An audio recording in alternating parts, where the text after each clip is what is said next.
Assalamualaikum warahmatullahi wabarakatuh. Wilujeng enjing kakak, kumaha kabarna? Alhamdulillah, tetap semangat, luar biasa, Allahu Akbar.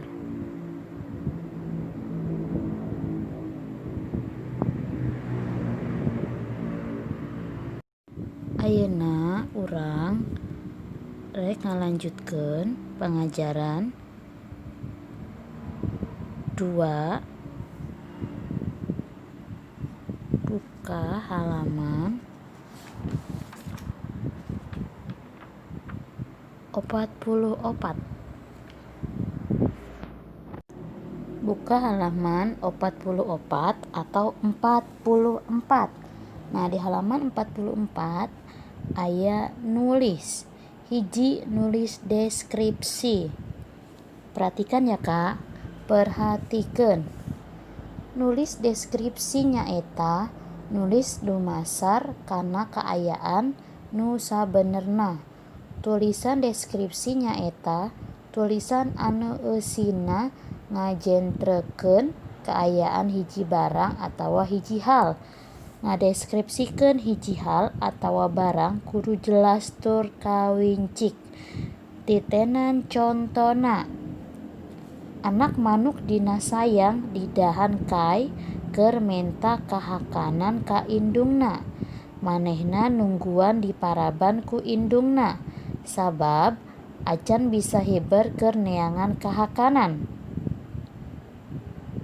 Jadi menulis deskripsi itu atau nulis deskripsi nyaeta nulis dumasar atau kejadian yang sebenarnya terjadi pada saat itu.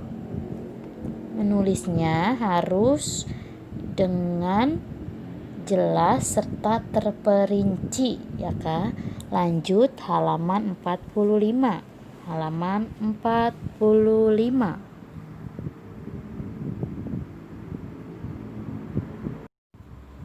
Halaman 45 atau 45 nyaeta menulis, yaitu menulis Indonesianya ya Kak. Menulis deskripsi. Menulis deskripsi adalah menulis berdasarkan pada kejadian yang sebenarnya. Tulisan deskripsi merupakan tulisan yang berisi penggambaran keadaan suatu benda atau suatu hal. Mendeskripsikan suatu hal atau benda harus jelas serta terperinci. Perhatikan contohnya. Anak burung dalam sarang di cabang pohon sedang meminta makan pada induknya. Ia menunggu diberi makan oleh induknya sebab belum dapat terbang mencari makanan. Nah, jadi menulis deskripsi itu menulis berdasarkan pada kejadian yang sebenarnya. Tulisan deskripsi itu mendeskripsikan suatu hal atau benda dengan jelas serta terperinci. Contohnya berada di gambar masing-masing Indonesia dan bahasa Sunda ya Kak. Diperhatikan. Lanjut halaman 46. Halaman 40 genep atau 46.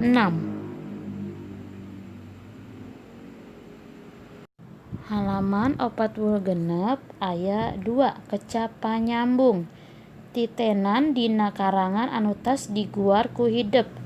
Anak manuk dina sayang didahan kai keur menta kahakanan ka indungna. Manehna nungguan diparaban ku indungna sabab acan bisa hiber keur neangan kahakanan. Kecap-kecap nu ditulis condong dina karangan di luhur disebut kecap panyambung.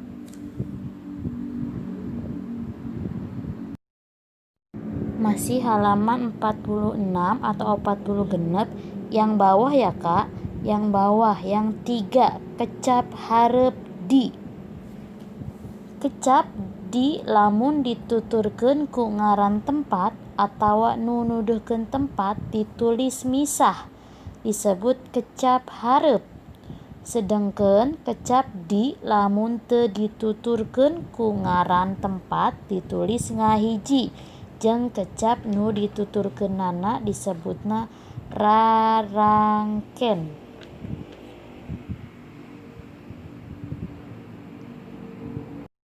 Lanjut halaman 47 atau 47.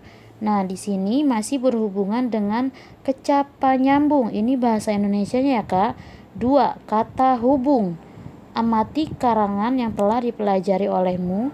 Anak burung dalam sarang di cabang pohon sedang meminta makanan pada induknya. Ia menunggu diberi makan oleh induknya, sebab belum dapat terbang untuk mencari makanan. Kata-kata yang ditulis miring dalam karangan di atas disebut kata hubung. Nah, kecapa nyambung atau kata hubung itu untuk menghubungkan setiap kata dengan kata lagi sehingga menjadi sebuah kalimat.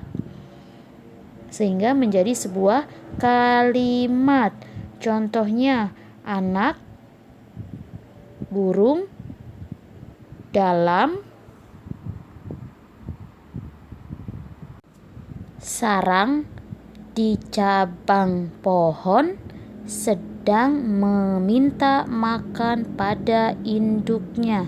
Nah, kata penghubungnya itu dalam, sedang, dan pada. Ada 3, dalam, sedang, pada. Jadi kalimat yang ditulis miring itu kata penghubung atau kecapa nyambung.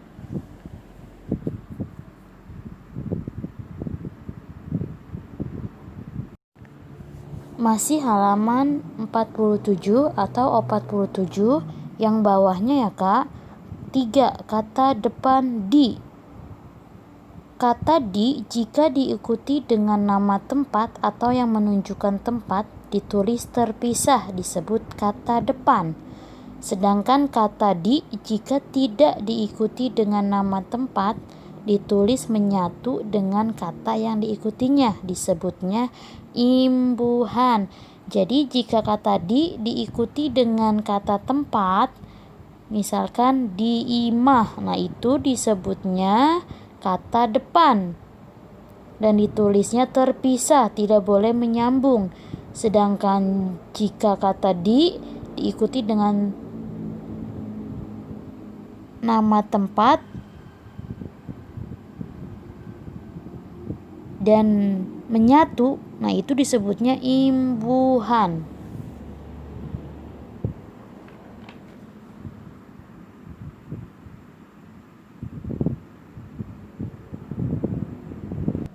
Lanjut halaman 48 atau 48 yang atas ya, Kak. Titenan carita di handap ieu. Mardi meuli manuk di pasar baru. Meulina dianteur ku aman. Sadatangna di imah, manuk langsung diasupkeun kana kurung anu geus disadiakeun samemehna. Kecap di nu ditulis condong dina carita di luhur disebut kecap hareup.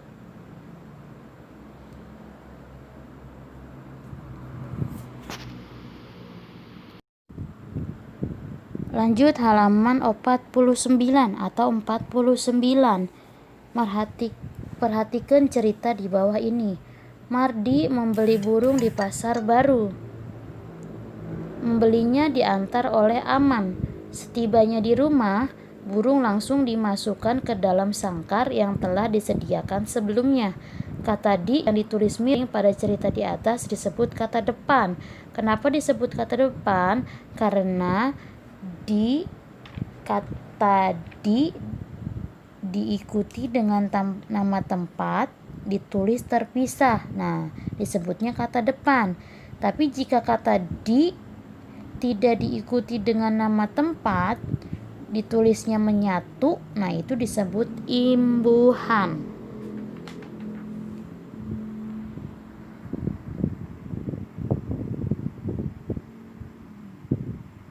Alhamdulillah, pembelajaran bahasa Sunda hari ini telah selesai. Mudah-mudahan kakak dapat mengerti. Tetap semangat dan tetap jaga kesehatan. Wassalamualaikum warahmatullahi wabarakatuh.